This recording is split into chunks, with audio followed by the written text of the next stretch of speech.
order. I think we start with the roll call. Yes. For roll call, Vice Chair Bowman is absent. Member Kerr? Chair Priven? Here. Member Papalia? Here. And Member Trainer? Here. Okay, so let's do the land acknowledgement. Do we have any volunteers to read it?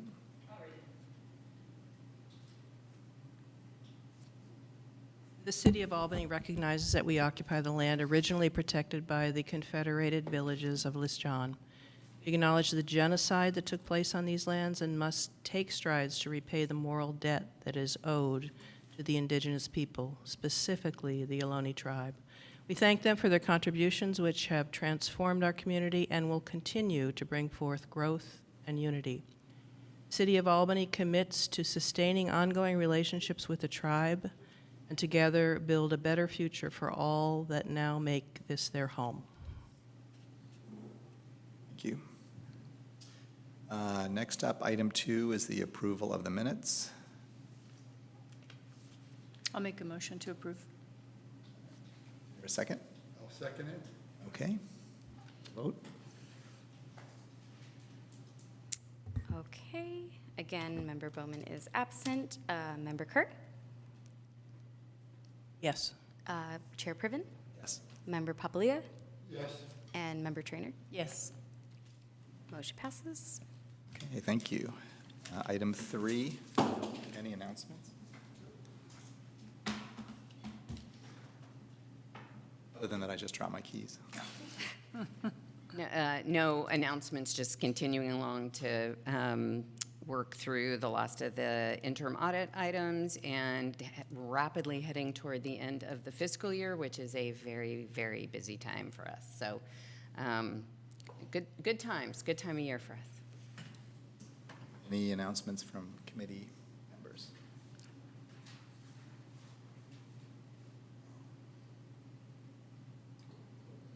Okay. Item 4, public comment. Anybody from the public want to make a comment? No? Anybody online?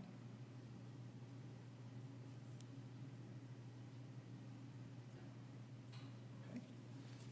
Item 5, presentations. All right, thank you. First, no presentation items. I skipped right ahead. I was going to do item 6.1 under discussion. Mr. Chair, would that be acceptable to you? Yes, unless, are there any presentations that we're holding back? No, okay. Okay, then let's go to item 6.1, proposed amendments to the 24-25 budget. I was so excited to present this item to you that I rushed right forward toward it. So the item before you this evening is an overview of the anticipated amendments that will be brought to the City Council for their consideration at their June 17th meeting. As you know, the city adopts a 2-year budget, and we are halfway through that 2-year period. So the FY25 budget was originally adopted in June of 2023, covering both the current fiscal year and the upcoming fiscal year 25. The budget for FY25 was approved with potentially up to a $2 million shortfall in revenues over expenditures or revenues under expenditures. There are some adjustments we will be recommending to the council, which we will go over this evening.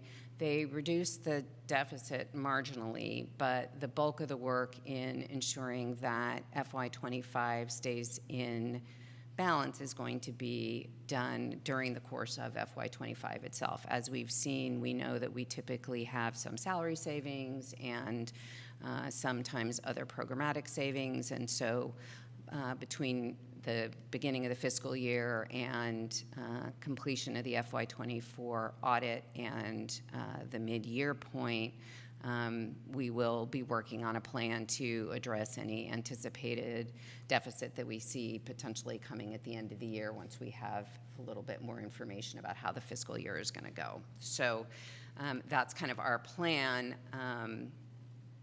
This year, as we talked about at our last meeting, We believe that we'll be pretty close to break even, if maybe not a little bit up or down, which is great for us. And hopefully, as we get into FY25, we will be in a similar situation. But the adjustments that are going to be in front of the council June 17th are really to cover some moderately significant items that have changed since the time the budget was adopted, and that we want to at least wrap into the budget so we're starting from a good point.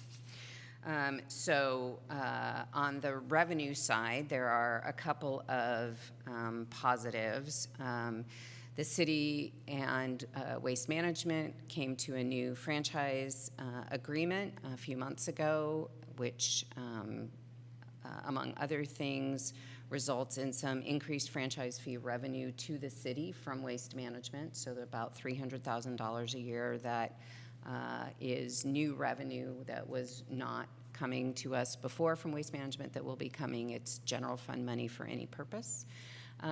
As we've talked about before, the city and UC Berkeley entered into a memorandum of understanding, an MOU. It was adopted right at the same time that the budget was adopted, so we couldn't include those revenues in the budget document itself because it hadn't been approved yet. So those monies have come in. The first installment of those have come into the general fund in FY24, and we're just amending the FY25 budget to acknowledge the fact that we now know that those are going to come. The last item is a more minor one. The Public Works Department has some increased right-of-way costs that are coming about largely in the street trees area, and those can be covered through gas tax transfers. So we're just going to acknowledge that because we have sufficient gas tax revenue, we will be transferring those to cover those additional costs in the general fund, allowing us to not have a net general fund cost for those additional right-of-way, public works right-of-way items that are coming to us. On the downside, there are a few places where we are not going to have the revenue that we anticipated a year ago. One, as we've seen, the sugar sweetened beverage tax, SSB tax, is trending lower this year. Two things about that. One, it's maybe counterintuitive, but the goal behind developing a sugar sweetened beverage tax is to increase the incentive to forego those sugary items. And the more you do that, the less money you have. So our greatest success will be no revenue at all, which doesn't help from a revenue standpoint, but we are starting to see both as sales tax revenues are softening a little bit in general, and our sugar sweetened beverage tax is also showing that. On the sales and use tax estimate, approximately $179,000 reduction. That is primarily associated with the closure of Golden Gate Fields and the businesses at Golden Gate Fields that bring in sales tax. So we anticipate that those businesses will not generate that sales tax this year. And so we are reducing our anticipated sales and use tax coming from those sources. And again, there's a general softening in the economy in terms of sales tax revenues to most local jurisdictions. And so we want to at least acknowledge that, particularly with those specific businesses that we know are going to be closing. And then we had a racetrack tax that was also in our budget of $200,000. We have not been bringing in $200,000 in the last several years, but with the closure of the track, we will definitely not be bringing in $200,000. We will be bringing in no $100,000. So with those changes to the decreases as well as the increases, the net change would be approximately $330,000 to the positive. Relative to the budget when it was adopted in 2023. So some minor improvement in that regard. That's not a huge amount in our budget, but it's enough to make a difference to help us in terms of looking forward. So next up, we are going to talk about expenditures. So we have a couple of places that are increasing that we know about that we need to make an accommodation for. One is police data storage, particularly related to body-worn camera data, we need to begin to pay for that, and so police will have a brand-new charge that they were not facing up until now. And so we will be adding that to their budget. There's a debt service correction for the fire engine. The debt service figures were not entered correctly to add up to the total that is our annual cost for the debt service. So there's no change in the actual cost. There's no change in the pattern of what we've been paying, but we're just aligning the budget to correctly capture those costs. The biggest change on the plus side is fire labor costs. So the budget for FY25 had an across-the-board anticipated labor increase of 5% for all labor costs. That includes everything from, health and benefits and step increases and cost of living adjustments, et cetera. Because we've now just completed our labor negotiations with our fire union, we know that there are specific costs associated with that which will increase above that blanket percentage that we anticipated in the budget. And so that's about another $225,000 that will be a cost to the city in that budget. And then some public works projects. They're described more completely in your report, but there are a number of projects both in the right-of-way, but also a bridge/overpass maintenance plan, which we need to do. We need to create one so that we are eligible for certain grant monies to work on that overpass. We've been approved to receive grant funds, but we need to have the maintenance plan in place. On the good news side, there are a couple of decreases in expenditures that we can at least capture right now. The CalPERS UAL contribution, we had a flat dollar amount in there. We know from the most recent actuarial report that our CalPERS UAL contribution for FY25 will be a little bit less than we had anticipated. That doesn't change anything about the long-term implications for our UAL. And as a reminder that we talked about when GovInvest was here 2 meetings ago, or 3 meetings ago, whichever it was, we will be coming back this fall likely with a pension funding policy, pension and OPEB funding policy, and the larger conversation about how to deal with the UAL and our OPEB liabilities, et cetera, will be wrapped into that. But we know for the actual check that we will be writing to CalPERS for our UAL contribution, that will be a little bit less than was anticipated in the budget. Similarly, on the insurance side, that must be the first good news we've had on insurance costs in about 5 years. But the city participates with a number of other jurisdictions in the Bay Cities Joint Powers Insurance Authority, BCJPIA. Try to say that 5 times fast. But we pool to purchase insurance as a small agency. It would be much more expensive for us to buy insurance ourselves on the open market. We're a much bigger buyer of insurance when we are within that pool. And there are a few areas where our insurance, so this is property insurance, crime insurance, vehicle insurance, workers' comp, liability, et cetera. So little bit of good news there. Net change, however, on the expense side is a bit of an increase on overall expenses anticipated relative to what was anticipated at the time that the budget was adopted in June of 2023. So what are we doing? What's our next slide? Oh, teeny tiny print. It is also in your report, so please feel free to look at it in a way that you can probably see it better, although it's a pretty big screen. That gives you the little bit additional detail on some of the specific changes, particularly in the public works area, where we're making some more specific programmatic adjustments. The 3 items listed in the bottom are non-general fund, but were either, as it says, left out of the budget or just need to be added in the case of the storm drain budget. So those don't affect the bottom line for the general fund, but as long as we're tidying up our budget, that's, we're going to recommend to council that those adjustments be added as well.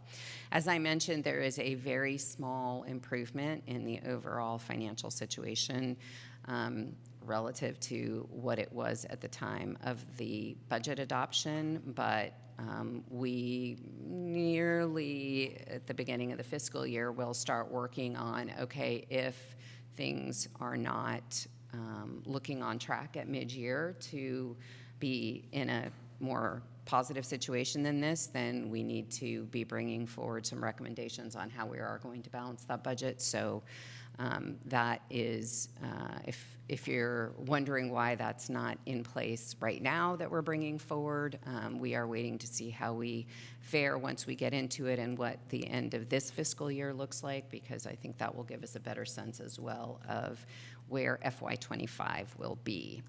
So these are the adjustments that will be recommended to the City Council at their meeting of June 17th. And our goal this evening is to answer any questions from the committee, as well as capture any comments that the committee wishes to have us transmit to the City Council as part of the City Council report, since we've been adding that new segment in the reports that summarizes the feedback and information from the FAC.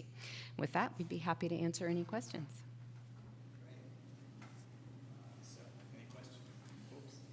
Any questions? I have just a general question. I keep this worksheet where I try to calculate the general fund reserve balance. And it's my understanding from previous meetings that that's supposed to be held at 25% of expenditures. So if we're looking at a $33 million adjusted budget, 25% of that would be about $8.3 million for the general fund reserve. The last number that I had for the general fund reserve was like 9.25 million at June 30, 22. Do we have a projection of what that general fund reserve balance will be at June 30, 23? We have an actual number of what it was at June 30, 23, and that was, I want to say when we took out the reserve amounts that were allocated by the council, that it was at about, it was at a very similar level. It was like 9-point-something million. And so it is sufficient, and that included setting aside or holding aside the potential 1.3 million that we would need in FY24. Because we don't anticipate needing that, so we're at like 10-point-something million. We take away the 2 million, and we should still be right at that 25%. We're not going to have much wiggle room beyond that. Okay, so that's what I was kind of wondering. So we're roughly at about 10 million, you think, once we get to the end of this fiscal year? Yeah, like maybe, I wish I'd brought that piece of paper, but 10.4 maybe. And yeah. And that would be at June 30, 24? Yes. Okay. So then if we subtract 2.1 from that, then we're at about, I mean, almost exactly that 25% number. Yes. So that means we could be in compliance with a $2 million deficit for the fiscal 24-25 year, but we can't have deficits after that, according to our policy, right? Correct. The council will need to look carefully. Staff will need to be ready to make recommendations to anticipate where we're going to be 25, 26, 27, particularly as we look forward to the next biennial budget, right? So I know we're just barely talking about making adjustments to FY25, but I'm already working on what does 26 and 27 look like. And so, yes, we are at that point where if we were to experience a deficit of near $2 million, we are at the point where the council will be we'll be making recommendations on how are we going to close that gap in the future. What is there a policy change that needs to happen? But what is the long-term plan for how we're going to manage those expenses and the revenues? So we're at a pretty critical point in terms of looking ahead. FY25 should be fine. We know historically we do have salary savings associated with vacancies and turnover, and so I don't anticipate that we would ultimately end up needing the full $2 million, but we're not going to be able to plan to budget deficits for the foreseeable future because we will not have sufficient reserves if we do so. So I guess the follow-up question is, why run it down to the very edge of where the general fund balance can be? And why not make cuts now so we don't have to make as drastic of cuts later? It's a great question. And honestly, it's a bit of a timing issue for us. I hate to rely on the fact that I haven't been here that long, there was some turnover, blah, blah, blah, nobody cares. I get that. However, from my perspective, there wasn't sufficient time to work with the departments to plan for what may be needed in the month and a half or so before we got to this point today. And so, my recommendation has been, let's do this. We know we can move forward into FY25. We have a budget that we'll amend slightly and move forward with, but at the same time, begin planning immediately for, okay, what's the recommendation going to be in order to close that gap? And so might have been a better alternative to have had more time to plan that in the last several months, but we didn't. And we know that it is on us at this point to plan for that for the not too distant future, because we will need to be able to determine how, the departments need to start working on, okay, well, what can we do? Like, I can't tell, I could go in and just be like, red pen everywhere, right? Well, no, the departments really object when the finance director goes after their budgets. So my goal is to work with them to try to determine kind of what that's going to be. Your question is very well founded, though. Like, we could have done this 2 months ago, 4 months ago, 6 months ago. We could have done this a year ago. My commitment is, yep, we really need to do it now. Seems like something we should put a pin in and maybe include in our communication to the city council when at the end of this To get section. going right away on it. Yeah. Yeah. Yesterday. Yeah. Yeah, I can almost envision a budget. It's on. I can almost envision a budget 24, 25 that would include some of this information in terms of impact on specific departments, whether it's a straight percentage, whether it is looking at programmatic issues within the department. But I think as you present 24, 25, and I'm sure you've done most of the work on this already, I think the lead point on that conversation needs to be, what are we going to do if? And I'd really strongly encourage you to do that. I have a couple quibbles with arithmetic. If we could go back to... I love quibbles with arithmetic. Go back to the revenue, beginning of the presentation, the revenue pages. I think there was something along the order of $100,000 difference in the calculations that I came up with.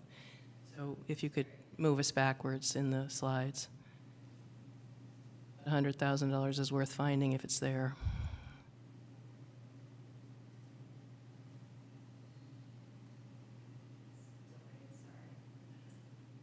So if we look at the totals of 300, 450, and then we add the, thank you, the 40, 179, and 200K, the net change in my calculation is 419. Maybe I've got it wrong, maybe my math is not right, but there's something that's not quite right there. So we can maybe come back to that later. It's not something that needs to be addressed right at this moment. But I did have a question also about the public works right-of-way, gas tax revenue offsets. How does that actually get repaid into the budget? It's reflected apparently as a deficit in the budget, but I assume it comes back in at some point. How does that work? So this is one of your, I'm going to say some of your favorite words right here. It's a transfer in. Oh, thank you. So what happens is we say, Public Works, you can spend this much more in these areas. And then we say, and by the way, we're going to transfer gas tax in. So we're going to move money from that other fund into the checking account that Public Works can draw against, essentially. And so that's how, that's the mechanism for relieving the general fund of the costs that can be covered through gas tax.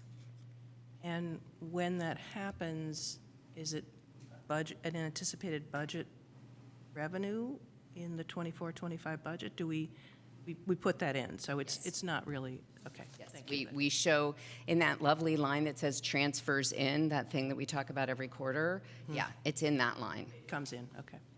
And then finally, I had a comment about the sugar-sweetened beverages decrease in revenue. I had suggested a while back that maybe the city could look at, and I agree that the ideal is we get no money from sugar-sweetened beverages because no one ever again drinks sugar in Albany. But we've apparently exhausted the effect of this tax on whatever we're defining as sugar-sweetened beverages currently, but is our definition broad enough?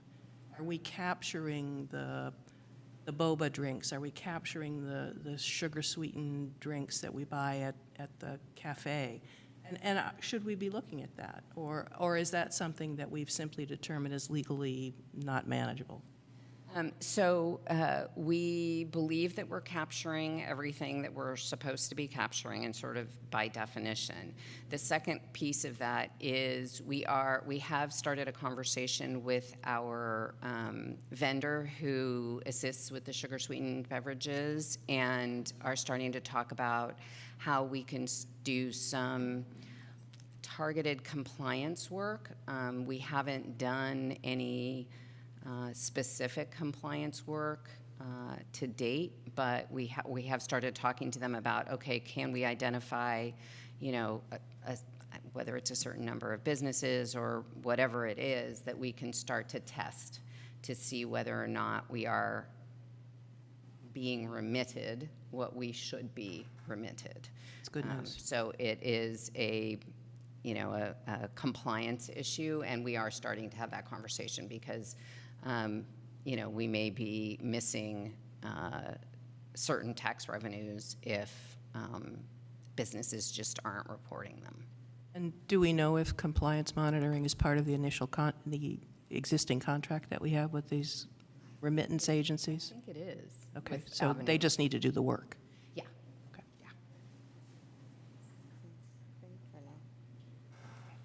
Yeah. Any more questions? Yes. There is I think at least 6 acronyms in these 3 pages that I wish we could avoid now and in the future.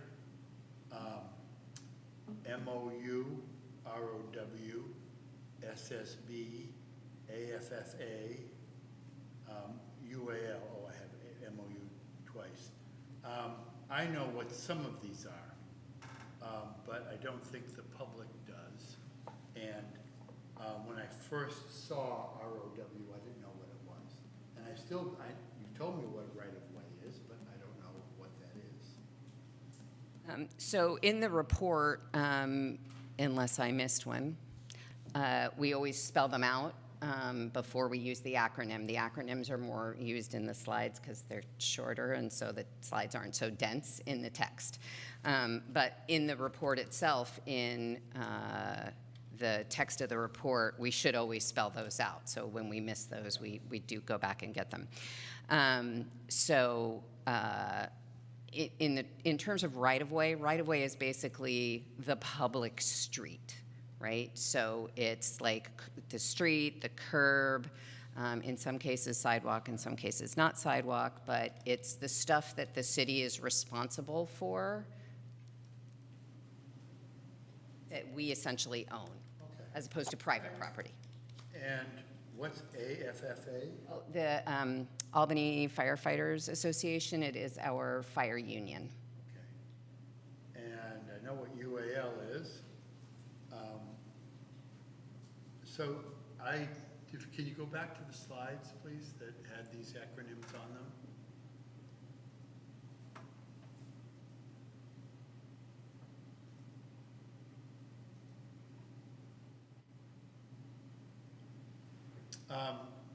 So this, when the public is watching this, they typically do not have the reports, and they have not read through it. So this is particularly, I mean, we have space on these slides for AFFA, MOU, and particularly, UAL can be spelled out.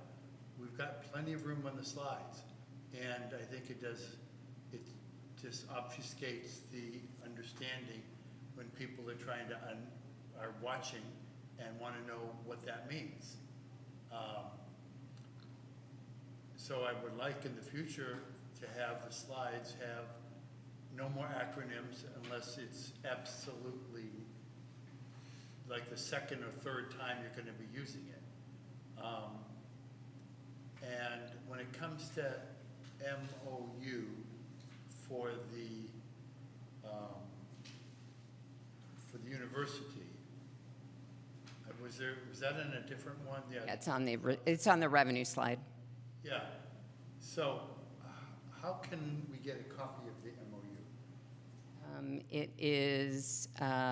was approved by the city council, so it is attached to a city council item, I believe June 5th or June 19th, 2023.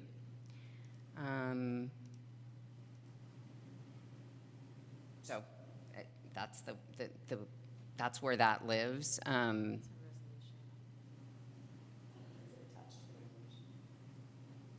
Does anyone else like to know what that is, or what the understanding is for a $400,000 yearly amount? In the report, What it covers and what it doesn't? in the report, actually, I quoted from the MOU itself, which, where is my language here?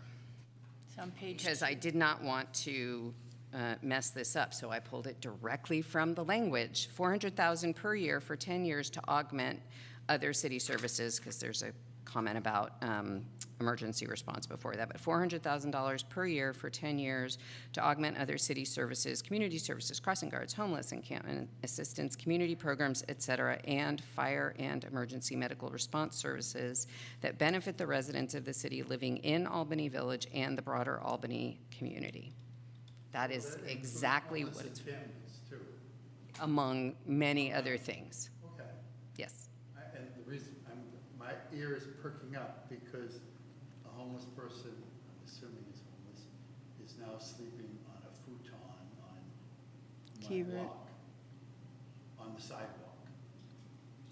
And I don't know who to call, and I'd like to find, but I'd like to, now we understand that there's money there to address this issue, particular Well, budget.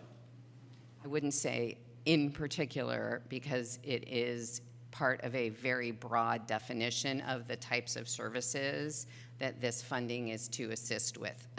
But I'm assuming that you would call the police department if you had a question about essentially enforcement of camping, no camping. I'm not Yeah. sure exactly how the It's never that simple. I mean, you can call, but it's. homeless issues are never simple. Yeah, and they don't, okay, all right. And so I'd like to make a note that I was very pleased to hear Member Trainor's explanation of then you followed up with it, that we should have been doing this 2 months ago. It was at least 2 months ago, or 3 months ago, that I sent a letter to the city council, and I wanted it re-entered at our last meeting, in which I recommended that the city council form a subcommittee to address the pending budget deficits in the future and the unfunded pension actuarial liability. I've heard nothing about I did have a conversation with one of the council members regarding this. Wasn't particular, and it was just me. So I don't need to, but it seems it is our role to, I mean, it is the city council that would have to use, and I'm using the word because it's the right word to use, cutting the budget in order to make it balanced. I mean, there isn't a really good reason for it to be out of balance this year, as you just explained, except that what I heard you say is that you came in, it was kind of already baked in the pie, and we were here for it when the previous finance director either baked that pie, okay? And so it's time now, as you said, no, I think you said 2 months ago. At least yesterday. Yeah, as you said yesterday, okay, right. So I think it is essential that we and I'd like to make a motion that and discuss this idea of having an motion to the city council, that they immediately create a subcommittee to address the budget deficit, and that the projected budget deficit and the use of the only amount that is surplus that we are required by law to have in our General fund? General fund, be that we shouldn't be spending, that we'll be out of the money of our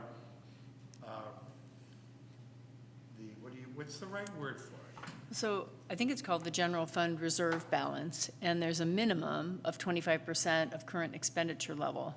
And right now, we're about 2 million over the minimum balance, so there's a little cushion. And it just seems to me a little, I don't know, it doesn't seem like a great idea to just use it all up in this year, because then there's no cushion. And we know that the expenses will be dramatically increasing with these UAL payments getting bigger, and it might be nice to have a little bit of a cushion in that reserve balance as we face these challenges going forward. So if I could just kind of come back around to both of the comments, and so the council adopted the budget for both 24 and 25 in June of 2023 with potential anticipated deficits in both years. So, this is not a new concept, and it has been, I think, I don't want to say, we've been in a relatively better position when we've ended each of these years and we have not had a deficit. But eventually, I think the cost figures are going to catch up with us, and we're not going to be able to as easily rely on coming in with stronger revenues or savings in the budget. And so, this is a conversation that we need to be having, but it's also one that has been essentially on deck for several years. It has been for several years, and I think the thing that has shifted now is that the vacancies in the police department and the fire department have largely been filled. And so I think these deficit budgets were approved knowing we have all these vacant positions, there's no way we'll be able to fill them all, and that's going to take care of these budgeted deficits because we won't actually spend that compensation. But the situation is different now because I think we're nearly fully staffed in the fire department and maybe a couple of vacancies in the police department. Is that right? That came up at the last meeting, and I did check with the chief on that. Fire, I believe, is fully staffed at the moment, and police has 4 vacancies, one of which is about to be filled in the next week or two. The person's been hired, they just haven't started yet. So I think we're at 3 in police, and I don't believe we have any currently in the firefighter EMT ranks. So we are doing better from a staffing standpoint. That will tighten up exactly how much room there is in the budget for unanticipated savings or sort of ongoing savings. I think that we can certainly reflect at the committee's direction in our comments that we include in the council report that if the committee agrees that there was a recommendation to have the council form a subcommittee related to working on the budget deficit. And so we can include that language if there's agreement amongst a majority of the committee members that you want us to include that for the staff report on the 17th. So we've already jumped to the recommendations, which I'd rather get the questions out of the way before we jump to what we think we ought to communicate. So I have a question, and then if there's any other questions? I know we spent a while on this, so. Questions and then public we can- comment and then deliberation. Yes, I'd rather do it that way. Okay, thanks. So my question is just sort of a quick one, is that, you know, the amended budget shows some additional revenue based on the memorandum of understanding with UC for potential increased costs. I didn't see where the costs were adjusted for additional police or additional whatever city services might be needed. So just want to make sure that the budget, I know that there was an additional cost for fire, but I thought that was just based on a new contract. So I just want to make sure that we're not just budgeting the additional revenue, that any additional costs that we anticipate the city needing to spend based on development in UC Village is also in the budget. So the general costs associated with serving that development, et cetera, are already baked into the base budget, if you will. So Okay. This was new revenue to assist with costs that we were essentially already, already seeing and will continue to see. So there isn't any immediate additional expense that we identified that needed to be added for expenditure authority. Okay, thank you. I'm ready to go to public comment unless there's anything on any other burning issues. Okay. Any public comment? Thank you. Gregory Cohen, retired from the Albany Police Department. I like very much the thought of a city council subcommittee to begin to address the funding shortfall we are rapidly approaching.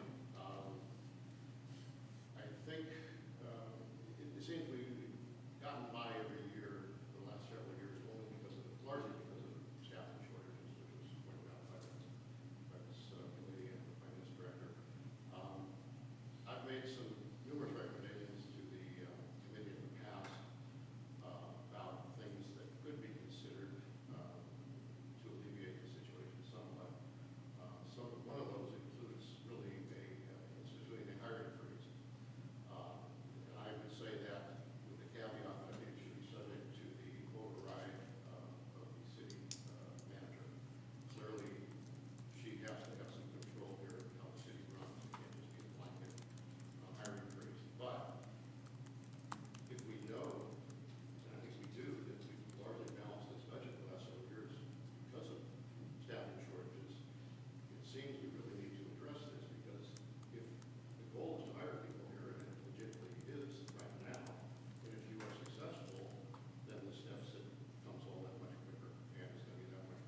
Thank you.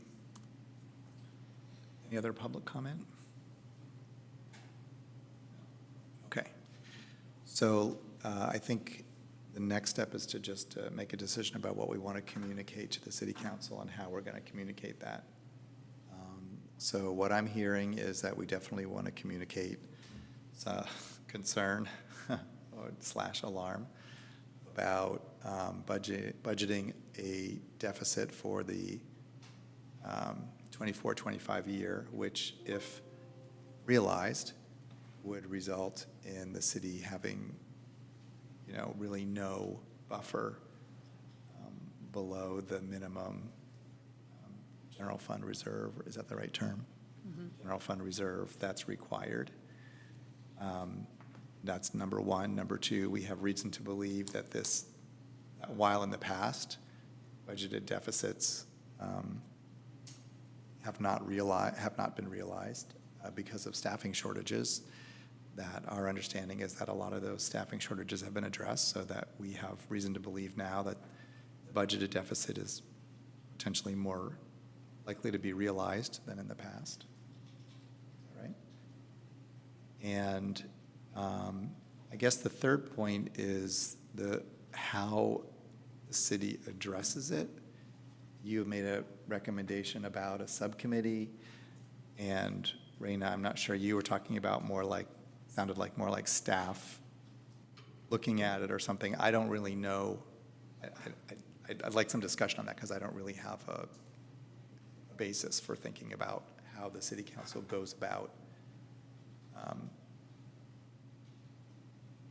investigating and trying to address a budget deficit. So typically, what would happen would be, the city manager would say to the finance director and the department heads, I need budget cut plans that are, as Member Kerr said, either across the board or programmatic, or there are a variety of ways to do it. And then the departments each work on their own budgets and start to think about ways to,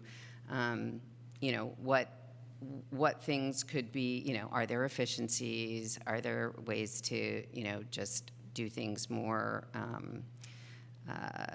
for less money? And then, okay, if once you've tapped that out, what are the potential cuts, and what does that mean? What are the service implications, et cetera?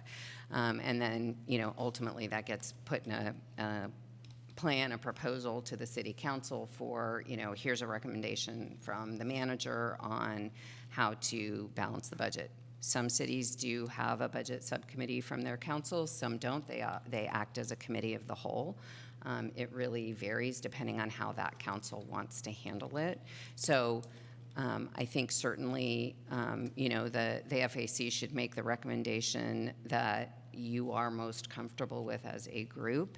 But ultimately, the council will make the policy decision about how they're going to direct the manager to achieve that, and whether that includes a subcommittee or not ultimately will be a council decision. But I can tell you, so it's sort of a two-pronged approach. One is top-down, council, manager, staff. The other is bottom-up, staff, manager, council. So I know I'm going to be working on the bottom-up portion of this already. And, if there are recommendations that the committee has about how you think it might be beneficial for the council and the manager to go about this, I think that's, that you can have us convey that to the council, and ultimately they'll make a decision. It'll be in the report on the 17th that goes to the council, and so they'll see that recommendation at that point. So I guess maybe my question is to you. So since you're recommending a subcommittee, what is the advantage of having a subcommittee, as opposed, is it something that the staff would then bounce things off of, or is it that they're doing independent investigation of how to close the budget? Like what's your idea of why a subcommittee is the best way to go about it? Subcommittee will focus the council that it's their primary responsibility and on the severity of it, okay? Otherwise, I don't see any reason why there can't be both, a bottom-up and a top-down, okay? And as a matter of fact, it's obvious, thank you for explaining it so clearly. And that's what I want, is a bottom-up and a top-down. The second thing is that clearly, everyone should know that this is a election year. And two of the council members may or may not be running for reelection. And those that are need to know, I hope, be willing and able to discuss this as part of their campaign, as well as anyone who might choose to run against them. Or run for, there may be an open seat, I've heard. But anyway, anyone who's running this should be front and center. Because that's a second reason that I think is timely, and the sooner the better, rather than have it, we're going to just have, rather than have it get, as was so clearly stated, it should have been done yesterday. So let's start on the 17th to form a top-down and a bottom-up approach to this. And what I want to reiterate is that what I said in my letter to them was an acute awareness that the state of California is attempting to balance somewhere, you read the newspaper, you hear headlines, somewhere between a $50 to $70 billion budget deficit. The county, I'm trying to recall, I can't remember what they have. They have a $4 billion deficit that they're having to deal with. So these are all funds that come into the city in one way or another. And therefore, the cuts could be affecting us. And that's what I want the city council to study that, so that they are ahead, and not that they're going to come up with the perfect answer, but that they'll then go, this is an issue, and I think we cannot leave out what you said about the rising unfunded actuarial liability costs. Because that's the double whammy that they, as the city council members, who are the ones who are responsible ultimately to the public. Okay. I like that. And I think you're right. I think it is a good way of focusing the importance of the issue, of highlighting it and making it a focus personally. So I don't know how others feel about including that in the recommendation or the discussion. I think it's an interesting point in time politically, given that it is an election year, that the actual work that could be completed by a subcommittee is very constrained. We're 5 months out from November, and then we're going to seat presumably a new council. I don't know if it'll be the same people, but there's a new face and a new. So how much work could a subcommittee do, and would a recommendation for a subcommittee really be the most effective way to move our concern forward? I just don't know. I think that we need to look at that from both sides before we decide. I'd like to see some sort of more focused effort, right, by the council. And I guess my thought on a subcommittee was, doesn't it really need to be taken up by the entire council?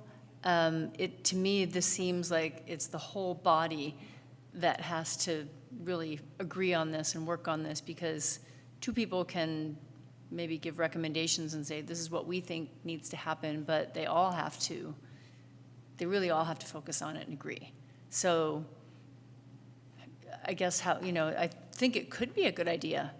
But how would those, that small subcommittee be able to, do work that would have impact on the council? It's a small subcommittee that with properly put together, has two viewpoints or perspectives on the issue that may coincide or they may be opposed. And then they spend the hours and hours of work. I mean, I don't know what else is more important for them to be spending their hours of time on. And then they can bring back what they've done to the entire council, because the entire council cannot, as a whole, unless they decide to have a special meeting in which they just address this. Because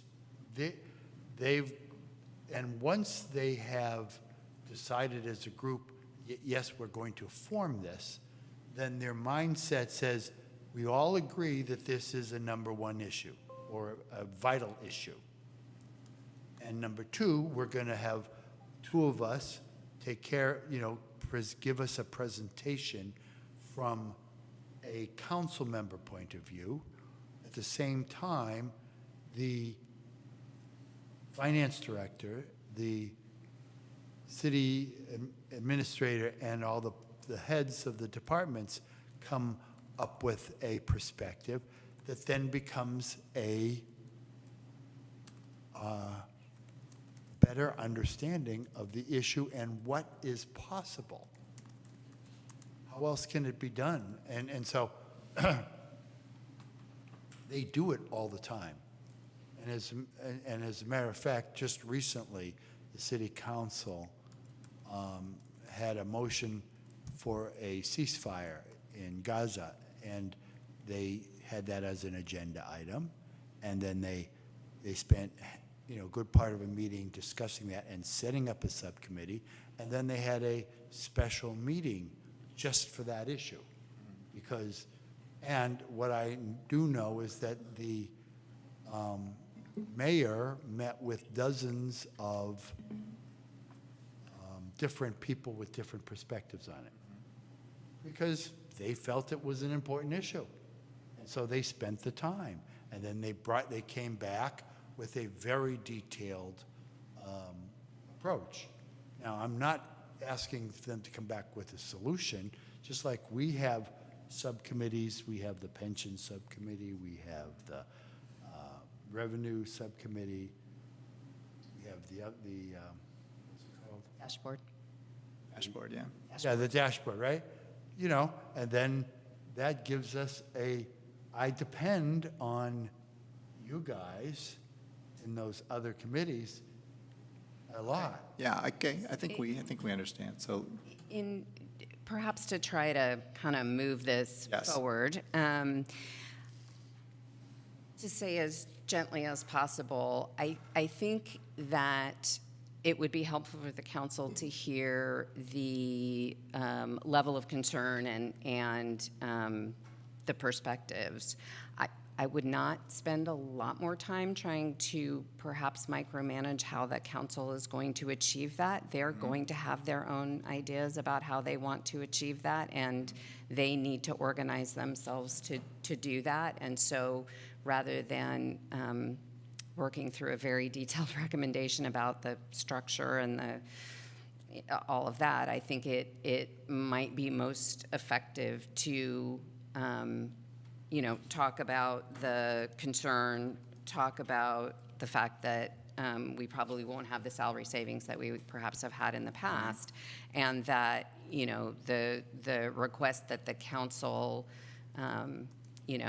address this through some mechanism to heighten the awareness or heighten the focus or do something, rather than saying you should have a subcommittee, because ultimately they're going to want to decide how they want to do that.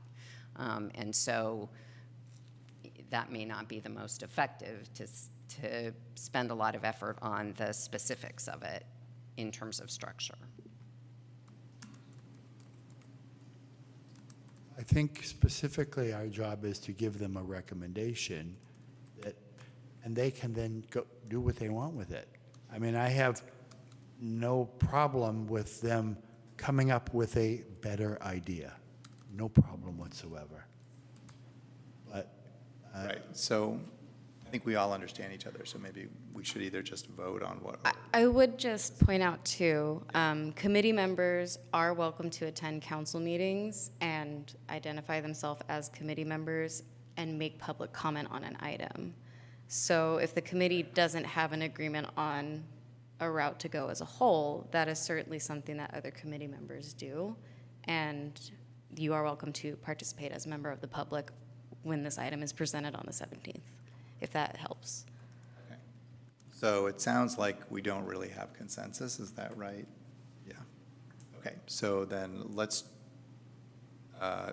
stick to the first few points, which is concern about the deficit, concern where the deficit leaves us in terms of the reserve, and concern that that deficit is more Salary likely to be. savings are not going to save us. Yes. Yes.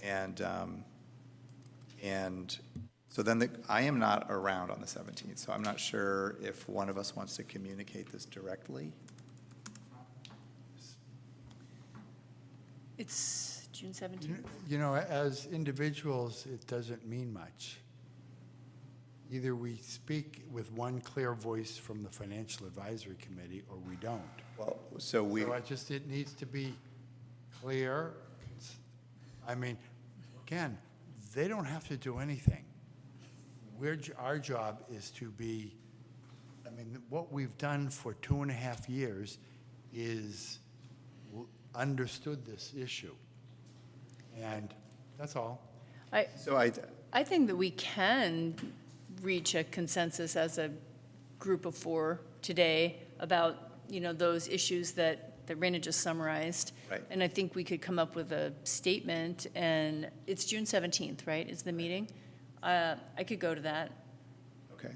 and then read our statement, and if they have any follow-up remarks or anything, I don't know how much opportunity there's going to be to really have a conversation with them, or do we just get to read our statement and then that's it? Well, whatever you decide this evening will be reflected in the staff report itself. So that's one mechanism of communication that will happen. As well, you could have someone come and speak to it. There won't really be a time for dialogue back and forth. If the council has questions based on the statement that you or one of the committee members makes, then they'll be able to ask you that, and you'll be able to answer. But they'll move on to discuss it based on what's in front of them plus what's spoken at the meeting. Yeah, and I didn't mean to suggest that we don't present something unified as a committee. I agree that it's more powerful as a committee. What I'm saying is, I think the part about recommending a subcommittee is not what we have consensus about, and so that's not going to be part of what we say unified as a committee. So all right. I don't,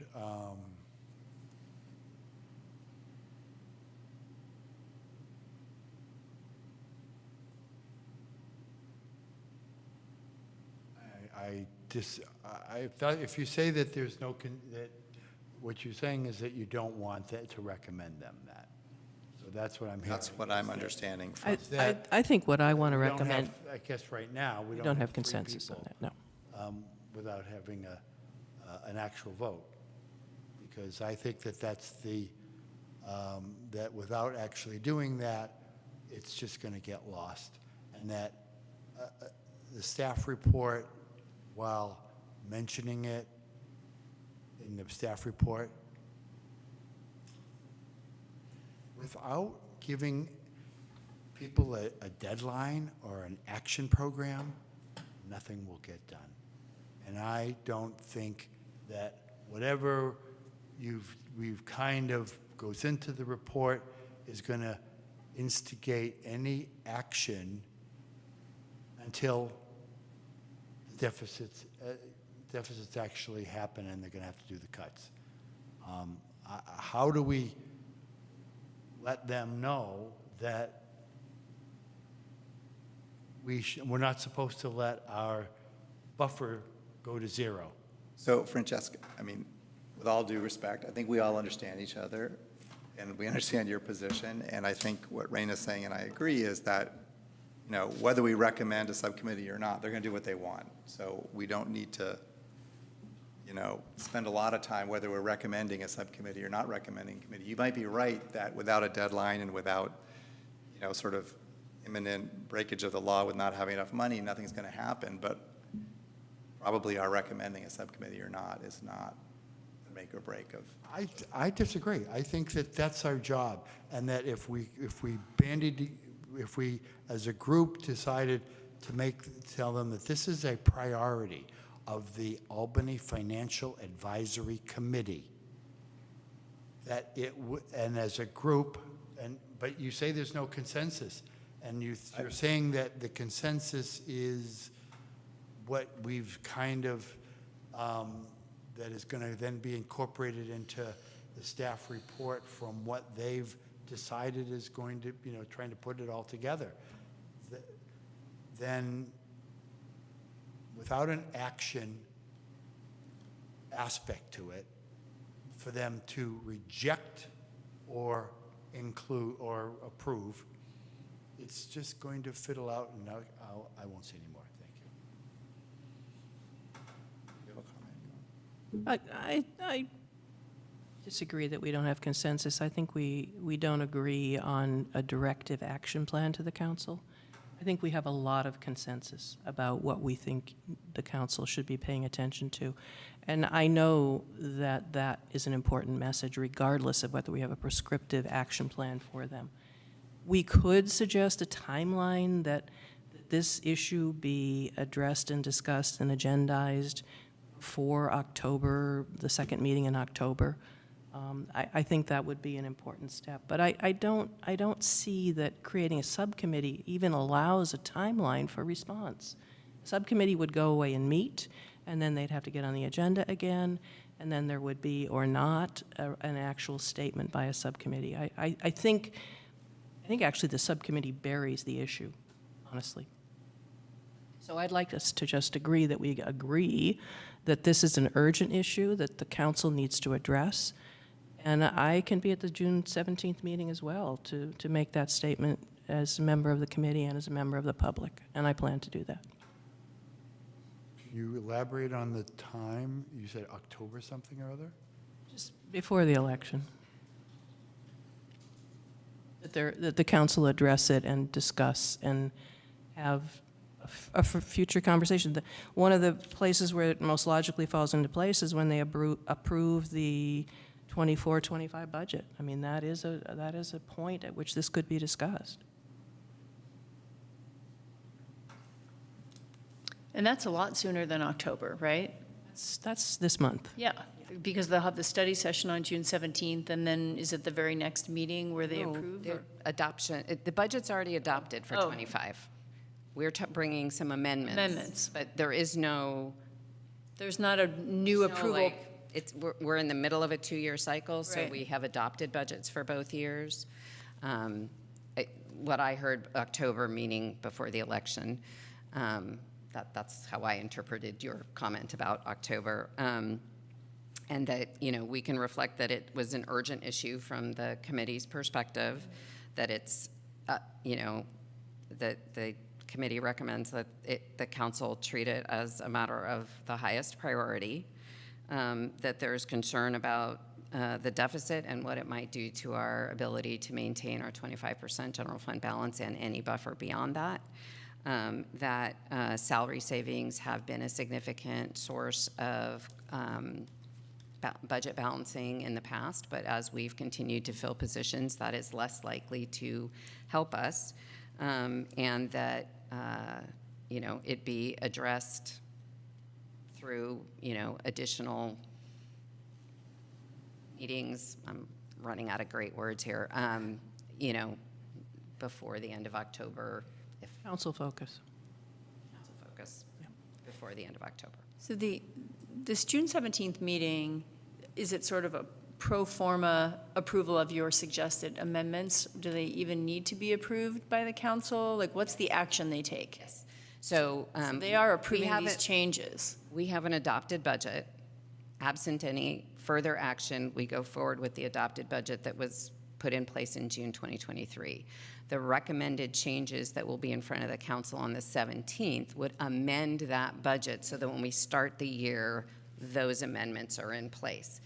It's truthfully relatively minor compared to the bulk of the budget, but we are bringing it forward for them to take action on the 17th.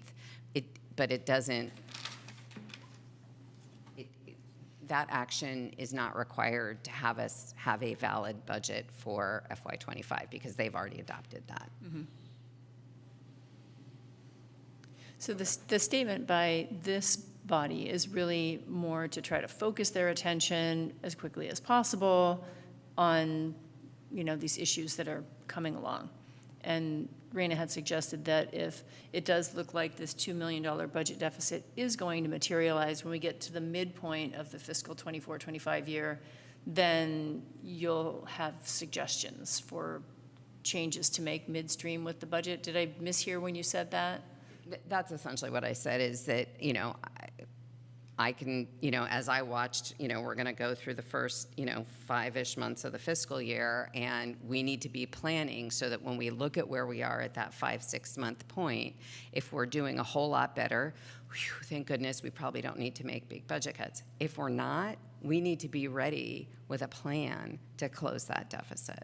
And so, or at least to recommend to council, here are the ways that the departments have identified to work within their budgets programmatically, et cetera. So I think then that, makes sense to say to the council, like, this is what will happen. If we get halfway through the fiscal year and it looks pretty obvious that we are going to kind of hit that $2 million deficit, then we need to have planned already. And they need to have ideas about what they want to do. And so mid-year is December 31st, right, for the fiscal year. So at some point before then, ideally before the election. Because once the election happens, the whole new. timeline in my thinking is the year close for 2023-4, that annual close that you're working so hard on right now, and would probably like to go back to working on and have us stop talking. But that's a point where we can have public comment, and we can, as a commission, talk to the council. And then at the first quarter, but we won't get to the second quarter. The timeline on that just will run out. We won't have time really to make the point by the second quarter. So we're a little more constrained, but we can use those quarterly reports as our, we need to pay attention to this moments. Okay, so what I'm hearing is, it's going to be in the staff report. As you described, we have at least 2 members that are going to go and speak in person.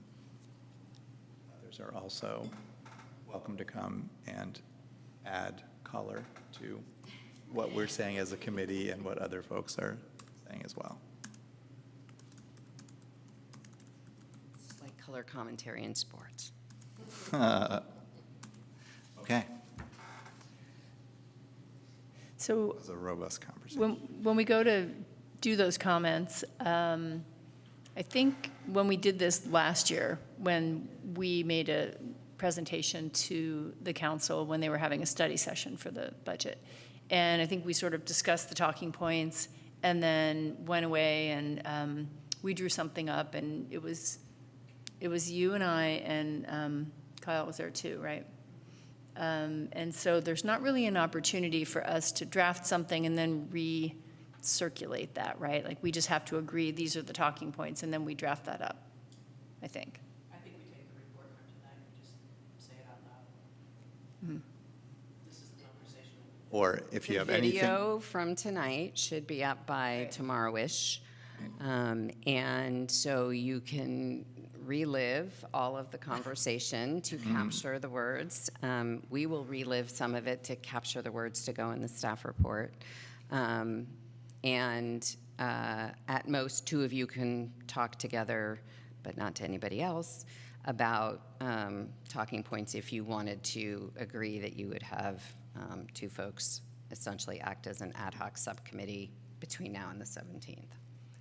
The only thing that I might want to add to that is a sort of the visual. I've got a little spreadsheet that I kind of keep as a running thing of that general fund reserve balance. And I think it's just sort of handy to see like, okay, here's the approved budgeted expenses. This is what 25% of that is. Here's where the fund balance is right now as a starting point. And if we realize the deficit, then we're actually slightly under 25%, you know? So I'd like to just put something either as a public comment or a council comment that can go in the materials, or something that just sort of shows this really basic little calculation. I would encourage you, as you are perhaps putting that together, to submit to the clerk as a public comment in March, maybe? Sounds about right. At the March meeting of this committee, we brought, March or April, we brought the audit. And in that report, there was a summary of the general fund balance at year end 23. Which walked it from what was in the financial reports through a bunch of fun detail around prepaids and this, that, and the others, and the 1.3 million, and it gave you a number that basically said we're at 25%. So I would encourage you to go back and look at that report, because that gives you exactly what what we knew as of year-end 23. We're now getting close to year-end 24. I don't believe we're going to hit that $1.3 million by any stretch, but that will show you that we're really close. We are going to free up one of the large prepaid items, which had to do with the fire truck, and the fire truck's been put in service, so it becomes an asset instead of a prepaid. So there's about $2 million. I mean, it's the 1.3 from this year and about 800,000 from that gets you the 2 million. But if you want to look at those numbers, that may help your thought. Okay. So my understanding is there's going to be a staff report. Folks are going to show up and reiterate some of the things in the staff report, but also as a member of the committee or a member of the public, we all have the ability to add anything that we want to add to the conversation. Okay. Yes. Okay. Take a short recess. Maybe 2 minutes, 3 minutes. 4.5 minutes.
6.2. Okay, 6.2, I shared, and I can share on the screen here, the draft of the master fee schedule that is going to be also on the study session meeting. Is a public hearing on the June 17th council meeting, so we will have a busy meeting that day. So I have it here. It's not really a lot of visual. It's quite a long document. Just a little background on what this is. It is our master fee schedule.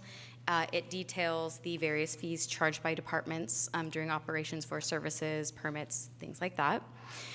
Annually, the schedule is updated to take effect in July 1st of the new fiscal year. The fiscal year 24-25 fee schedule, again, is going to be reviewed by City Council June 17th. Proposed rates are found using a few methods for the increases.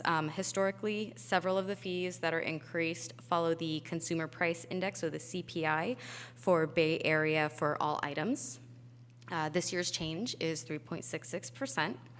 Aside from the CPI, departments coordinate with finance to update charges as appropriate for operations. This can include new fees, increases outside of the CPI, whether that's up or down, or removal of fees if they are no longer needed. In the staff report, we highlighted some of the changes departmentally. For example, community development proposed changes that more closely align fees with the cost associated with operations, as well as included some new fees that were not on the prior years. Public Works removed fees that are not relevant to the department. Recreation adjusted the fee schedule for rental of courts to line up the availability of courts with requested usage. So they noticed commercial rentals and made them available for all courts, as well as allowing courts to be rented per court rather than the entire court as a whole. Police Department conducted a survey of fees for nearby cities. Any fees that were under the average for City of Albany were increased to be closer to what is seen in the area. In addition, a newly required concealed weapons permit process was adopted by the department, and along with that, a new fee schedule was created. So again, here's the draft, and the line items that have changes on this fairly large document, we highlight those line items in green, so those are the changes, and there are the strike-throughs of items that have previously been waived, or if they are no longer going to be on here, they are crossed out as well.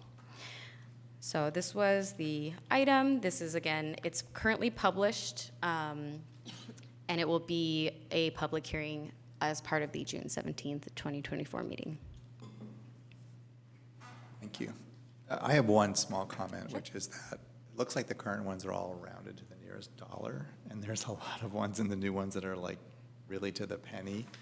And even in the old ones, when they're fairly substantial, they're to the nearest $5 or $50 or something.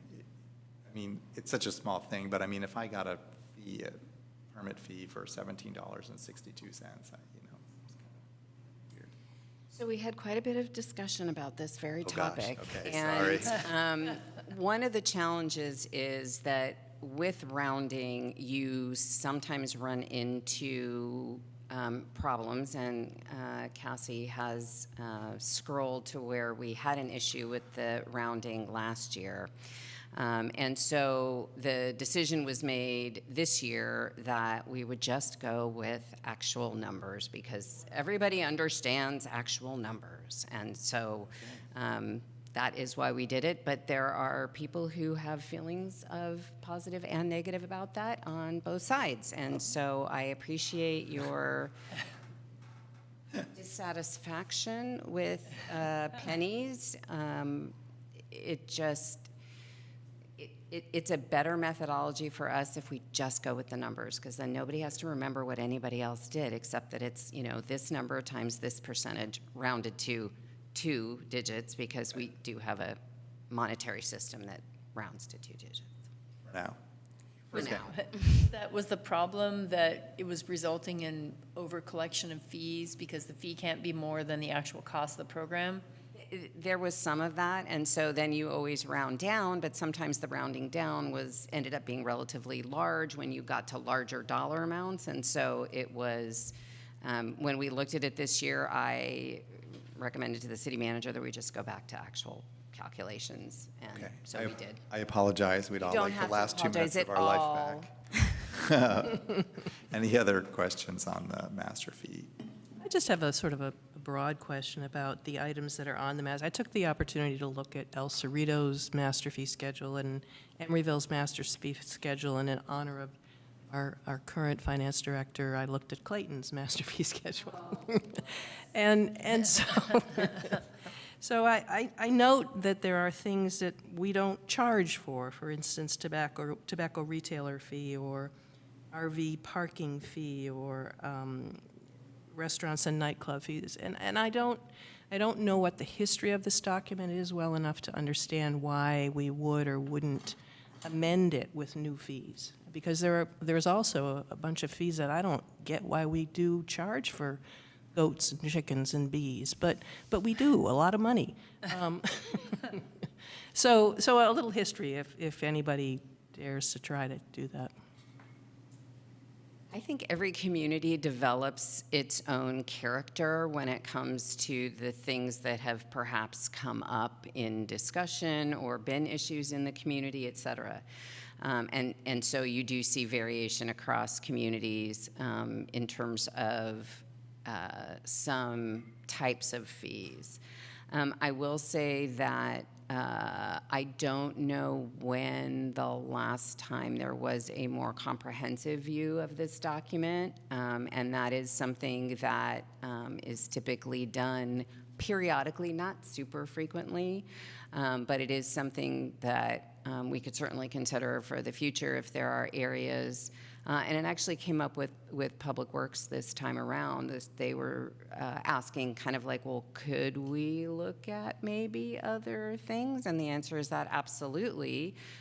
We have to, comply with state law with respect to the cost of the service. But I think that departments, as we continue to further scrub our budget, that they will be scrubbing to create growth in the fee side, consistent with state law, and take a look at potential other areas. But it did come up, for example, with Public Works for us this year, and so I do think there will be an opportunity, but I have no idea why we charge for goats, chickens, or bees. Those are all good things, in my opinion. Any other questions? Yeah, I have two small questions regarding the per hour fee for city manager, city attorney, department heads, senior management. Which of these type of staff is salaried and which one is not? And when do the per hour kick in? So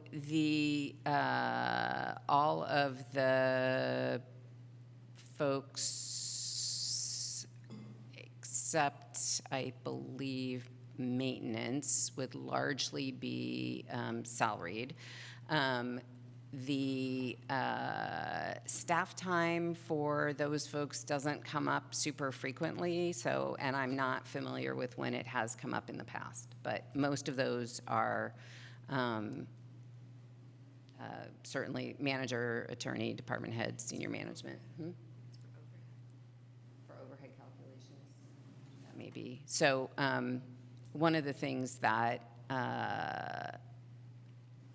these kinds of fees or those rates get used for is a calculation of overhead. So if we're charging for a project or something else, if there is a need to calculate what the overhead cost, right? Because, it's not just that an engineer shows up at, starts working. They have a job, they have a desk, they have a computer, they get a paycheck, so there's all that stuff in overhead. But I'm not as familiar with the history of when those come into play on a more regular basis. Grants. Yeah, grants.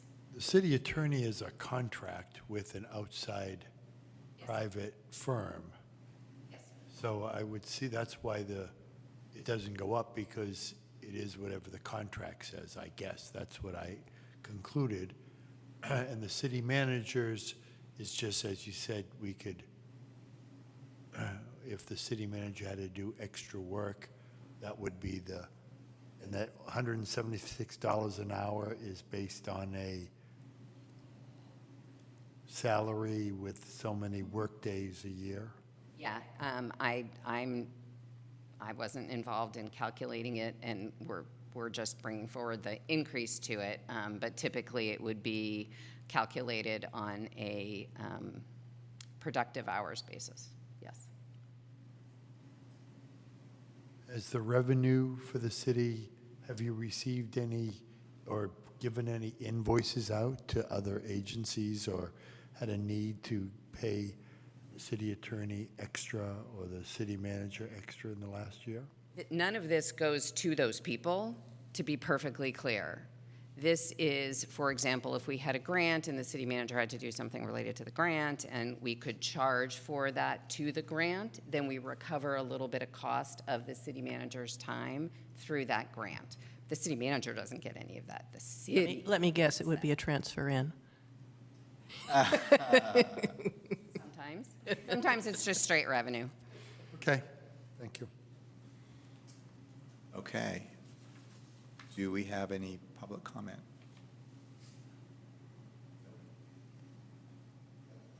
Okay. There's no action on this, is that right, or are we? Only if if there's a discussion amongst the committee members, we would include that in the staff report for this.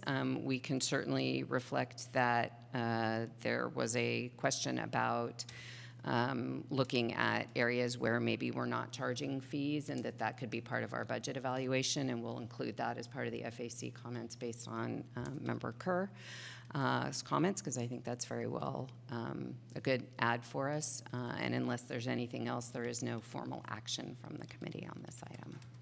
Comfortable with that? Okay. 6.3, investment policy update. This one will be very quick. The council adopted an updated investment policy in June of last year with the budget. It is a best practice, particularly with delegation from the council to the city treasurer for investment responsibility, along with our investment manager, to bring the policy every year and review it to make sure there are no changes, issues, et cetera. We typically would have, and we did this year, our investment advisor look at the policy because they keep up on these things. There's one teeny tiny little line that they recommend adding in compliance with new state legislation, which doesn't really change anything. PFMAM is already managing our investments in compliance with Senate Bill 882 that was effective January of 2024. This just puts our policy in compliance with that new state code section. Otherwise, the investment policy remains exactly the same as was adopted last year and is consistent with government code, et cetera. So we are planning to bring it to the council on the 17th to have them re-adopt it as we will on an annual basis. But it's really no material changes from the current.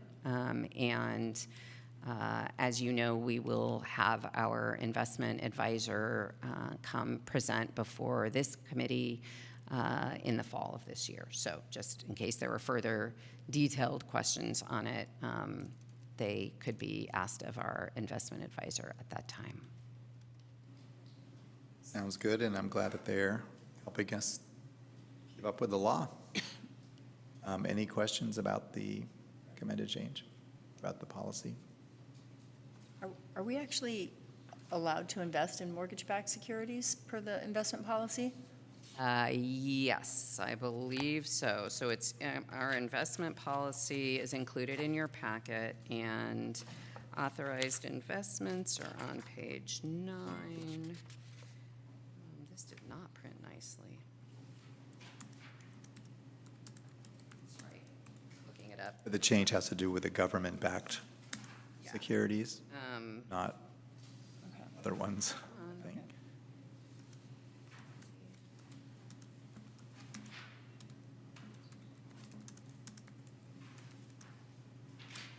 I'm sorry, are you finding it, Cassie? Yeah. Okay, because I'm not seeing it. While you're looking for that, my recollection of our interview with the candidates for investment advisors was that mortgage-backed securities were discussed, but derivatives were met with a considerable sense of horror. So I don't think we're doing derivatives. Okay, thank you. But I'd be curious to see what does show up in the. And in the quarterly reports from PFMAM that were on the last agenda, all of our investments are listed. So you can see in excruciating detail who they're investing in on our behalf.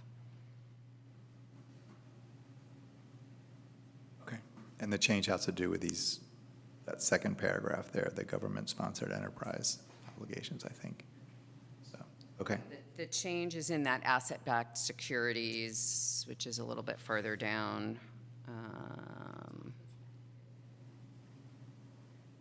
Which one did you bring up? Yep, there it is. The blue highlighted line is the ad. So Okay. that's the only change. Great. Okay. Any other questions? No. Any public comment? Any online public comment? Nope. Okay. Item 6.4. I don't think we have an update from the pension subcommittee. Is there an update from the revenue subcommittee? We don't have an update, but I do have a suggestion that, and I think you've already captured it, that the fee schedule be reviewed when the next budget cycle is looked at. And I think that would enhance the department's ability within the accounting system to really capture revenues that they're bringing in. I think it'd be a good idea. We will capture that comment. And no update from the dashboard metrics.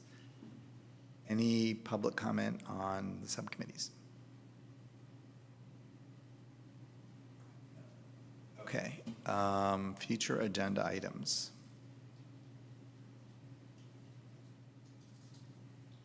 Next meeting is not until September. You get to take the summer off of this committee. And we will be bringing back in the fall, not necessarily at the September meeting, but the PFMAM investment presentation, pension and OPEB funding policy, and is there anything else that we had on our list for future items? Yeah, quarter one will come. One. Yeah, I'm always. wondering- Always budget reports, come on. Given our conversation today, I'm wondering if we can get an explicit sort of accounting of where the general fund the reserve is found to be as of 6/30/24, or since the budget, maybe since the audit's not done by September, we don't have that yet? That's correct. Okay, so let's just put a marker as soon as that's available. Yes. That we should make that so that we're not doing back of the envelope. We don't have to do back of the envelope Right. calculations of such an important number. Right.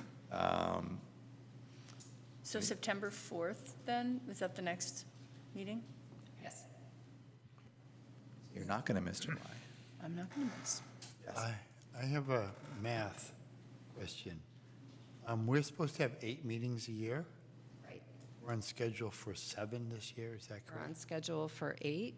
You had March, April, May, June is 4. September, October, November, December. I literally did this exact same way with my hands in my office when I was putting together the agenda. I know. But did we skip the March meeting, or we? didn't we- February. Oh, we skipped February, that's what we did, okay. Yes, I definitely positive, did the okay. counting to make sure that we would be at 8.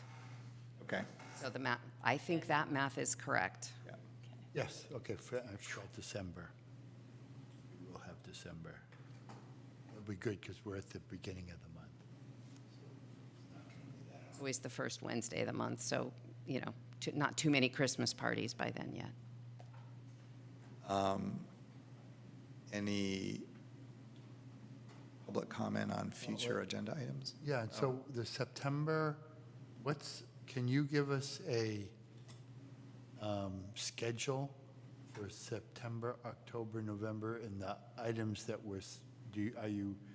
know which ones were supposed to be, like, the big meetings that we'll be having then? That would be like a budget review or an audit or something like that.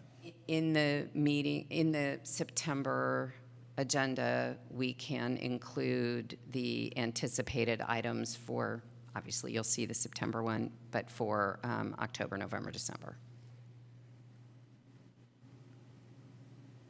Okay. Then we can talk about it in September, we can talk about the future agenda items. Right. We can have an item, I would call it a work plan item, and then you can discuss kind of what we see coming and if there are any shifts in that you wish to create as a committee. Okay. Any public comment on future agenda items?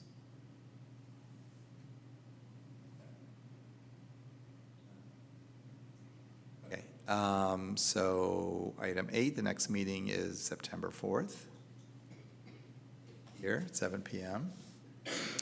And with that, I think we are adjourned. Thank you very much.